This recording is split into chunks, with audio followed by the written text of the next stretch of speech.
Bien le bonjour, aujourd'hui on est sur une Ford Focus Break qui a un problème. Elle a des pertes de liquide et un problème d'opacité. Alors ce qui nous intéresse aujourd'hui, c'est la perte de liquide. C'est une perte d'huile, on l'a vu, il suffit d'ouvrir le capot, c'est évident. Et il y a deux mécaniciens qui ont dit à la personne à qui appartient cette voiture que ça venait du turbo. Alors, le petit problème, c'est que cette voiture, elle n'est plus toute jeune. À l'Argus, elle vaut 800 €. Vu son état, si on en a 400 ou 500 €, ça sera déjà pas mal. Ce qui veut dire que la faire réparer en garage, c'est pas possible. Donc, c'est-à-dire que, enfin, c'est pas possible. C'est possible, mais ça vaut plus cher que la voiture. Donc, cette voiture a été destinée à la casse. On va quand même essayer de la réparer. Pour ça, on a un kit de joints, c'est-à-dire que la fuite vient soit du turbo en lui-même, et là, ça coûte plus cher que la voiture, c'est mort, soit ça vient d'un des joints. On change les joints et on voit si ça marche. Donc, je sais pas du tout dans quoi je m'engage, parce que des Ford Focus comme ça, il y en a 36 millions. J'ai pas réussi à en trouver une qui ressemble exactement. Et surtout, sur celle-là, le turbo, il est pas à l'avant, il est là, à l'arrière du moteur. Ça va rendre tout un petit peu plus compliqué. Donc je suis même pas sûr de réussir. Donc voilà, on essaye. De toute façon, sinon elle est à casse. Donc dans le meilleur des cas, elle est réparée. Dans le pire des cas, elle va finir sa vie à la casse. C'est parti. Donc là, je vais pas tout filmer parce que ça va être assez dur et qu'on va se concentrer plus sur la réparation que sur filmer. Première étape, la protection du dessous. Un peu galère parce qu'elle est vissée de partout. Et maintenant, on va mieux y voir dessous. Hop, venez avec moi. Donc, on a un ventilateur, on a le démarreur, l'huile. Ça c'est la boîte de vitesse. Hop, on continue. Donc là, vous avez les roues à gauche. Là, on a la transmission. Vous voyez bien que c'est plein d'huile partout. Et là, normalement, et voilà, on l'a ici. Je sais pas si je vois bien la caméra, mais on a notre turbo. Et effectivement, on voit qu'il y a plein de trucs dégueulasses de par là. Donc on va voir comment on va démonter ça. On commence en territoire inconnu. Forcément, les deux conduits là sont connectés au turbo. On va enlever les deux pour avoir un peu plus de place, parce que là, de toute façon, on a la place pour rien du tout, que ce soit au-dessus ou en dessous. Et on voit après. On vient à peine de démonter un des conduits. Ça, c'est censé être de l'air. Et là, on voit à l'intérieur, il y a de l'huile. Pas du tout censé avoir d'huile ici. Ce que ça veut dire, c'est que la fuite vient peut-être du turbo lui-même et pas des joints. Et dans ce cas-là, on fait ça pour rien. On va quand même continuer à démonter, histoire de voir, d'apprendre et tout. Mais je pense déjà à ce moment-là que la voiture est condamnée. Pour continuer quand même à voir, j'ai voulu aller dévisser ici. Donc là, il y a un boulon ici. Je sais pas si on va le voir avec ma... Bon voilà, au milieu, il y en a un derrière, et pareil de l'autre côté, ici dessous, il y en a deux. Le problème, c'est qu'en essayant de dévisser ce boulon, même après avoir mis du décripant, j'ai cassé mon extension. Ce qui veut dire que c'est tellement serré que je vais même pas pouvoir l'avoir. Vu que là, la voiture, a priori, elle est déjà condamnée, on va faire une petite pause, mais je pense qu'on va s'arrêter là, tout remonter, et malheureusement, elle devra aller à la casse. Alors, de ce côté du moteur, si je regarde le filtre à air, il est tout clean. Et là, si je regarde, il n'y a pas du tout d'huile dans l'entrée d'air. D'ailleurs, des fois est-ce qu'il y aurait un blocage ici? Non, pas vraiment. C'est un peu crade, mais ça c'est normal. Et donc, ce qui veut dire qu'on a entre notre arrivée d'air d'air froid vers le turbo et notre sortie d'air froid vers le turbo, de l'huile qui rentre. Quand on regarde l'intérieur, c'est un peu mouillé de partout. Alors sur internet, il y a des notes comme quoi ça peut être normal qu'il y ait de l'huile dans ces conduits, mais là ça paraît quand même assez excessif, ce qui me laisse à penser que le problème vient du turbo. Il doit y avoir de l'huile qui s'introduit déjà du côté froid, qui va partout dans l'air. Et après, j'ai pas localisé vraiment la fuite exacte, là où ça sort du moteur. Parce que là, si on regarde, ça a pas l'air de sortir vraiment. Là, c'est des projections plutôt. Donc j'ai du mal à incriminer vraiment un endroit spécifique pour la fuite. Alors, je continue les petites découvertes. Quand j'ai regardé ici, donc là je suis à l'avant du moteur, on voit que c'est mouillé jusque sous l'intercooleur. Ce qui fait quand même assez haut quand on y réfléchit bien. Ce qui veut dire que la fuite vient d'assez haut. D'ailleurs là on voit que donc ça c'est l'entrée d'air froid de l'intercooleur. Il y a de l'huile qui traîne de dessous. À l'inverse, si je vais un petit peu plus loin et que là je regarde notre turbo, hop, je sais pas si on voit, ça va être... Mais là déjà, là, c'est l'échappement, le convertisseur catalytique ou un truc du genre, il est pas mouillé dessous. Ce qui veut dire que la fuite a même pas l'air de venir du turbo. Enfin, pas du turbo, c'est-à-dire que ça sort pas du turbo physiquement. Ceci dit, ce que j'ai l'impression, c'est que en fait, quand on ressort,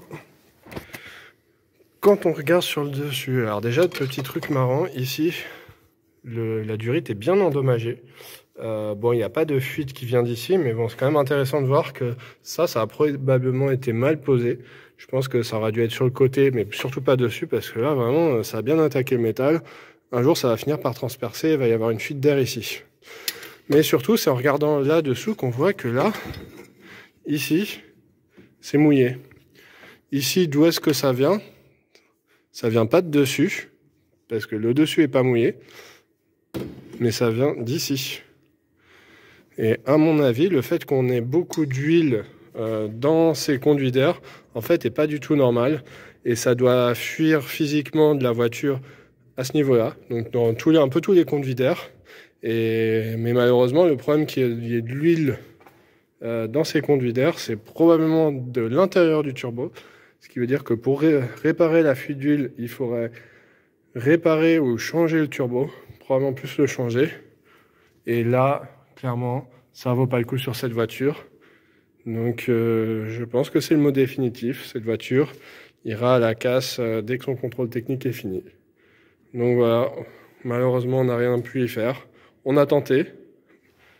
On n'a même pas utilisé les joints parce qu'on s'est arrêté avant. Donc on va tout remettre.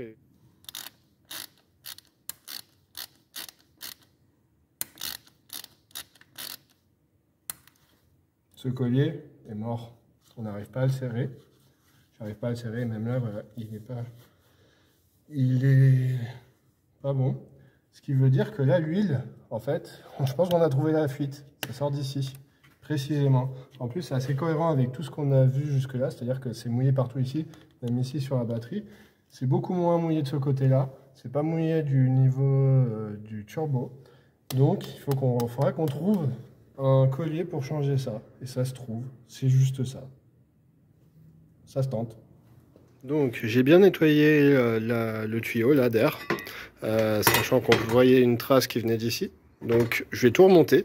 Malheureusement on n'a pas de collier de rechange, donc on va aussi peut-être essayer d'en trouver un à Leroy Merlin ou quoi. On va remettre, sachant que le collier qui va pas, je vais le mettre autre part. Et donc si on voit une fuite qui vient d'autre part, ça confirmera le diagnostic qu'en fait c'est juste un collier qui n'allait pas.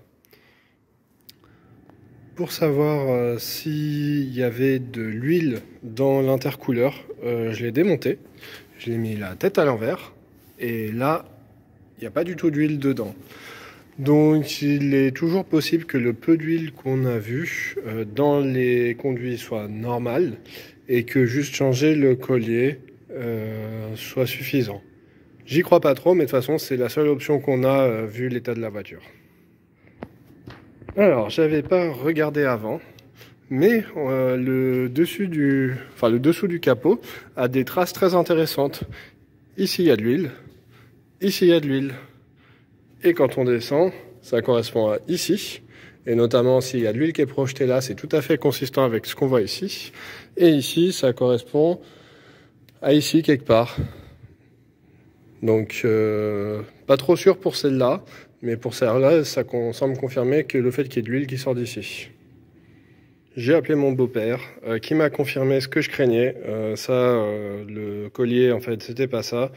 Il est vraiment pas censé avoir d'huile dans ses conduits. Donc malheureusement, ça nous indique avec certitude que ça vient du turbo. Et on va pas changer le turbo comme on l'a dit en début de vidéo. Donc malheureusement, réparation non, impossible de manière économique. Cette voiture ira à la casse dans quelques semaines. On a tout remonté. On va aller faire un petit tour pour vérifier que j'ai rien cassé plus que ce que ça l'était déjà. Et elle rejoindra d'elle-même la casse. Avant de condamner la voiture définitivement, on va quand même essayer un petit kit contrôle technique. Donc il y a un nettoyant à injecteur et un traitement huile anti-fumée. Le but, c'est que potentiellement le traitement anti-fumée arrive à colmater la fuite d'huile qui est dans le turbo pour que à la fois il n'y ait plus de fuite d'huile et ça passe les contrôles d'émission. Autant dire qu'on n'y croit pas trop, mais on fait l'essai, on va payer la contre-visite et on sera fixé sur l'avenir de cette voiture.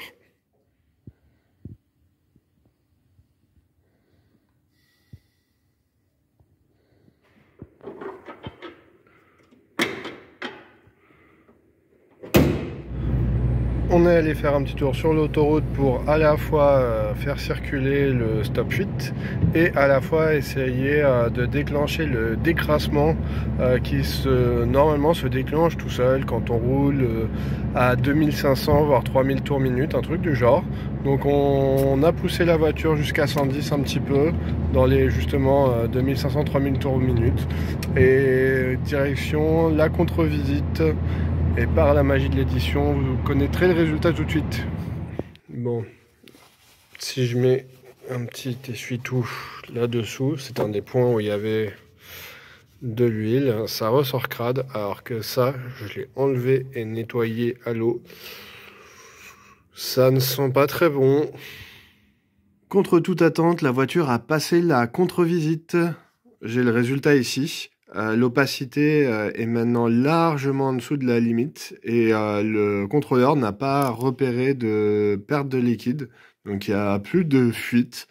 Donc soit le collier a résolu le problème parce que du coup la fuite ne va plus à l'extérieur du moteur, soit c'est l'anti-fumée qui a permis de colmater plus ou moins la fuite qui était dans le turbo.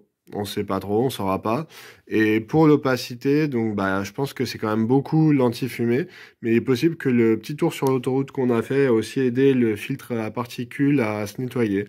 Donc pareil, on saura pas trop, c'est l'un des deux, mais en tout cas on a fait que deux choses. Ça nous a coûté moins de 15 €, donc l'anti-fumée et le collier changé.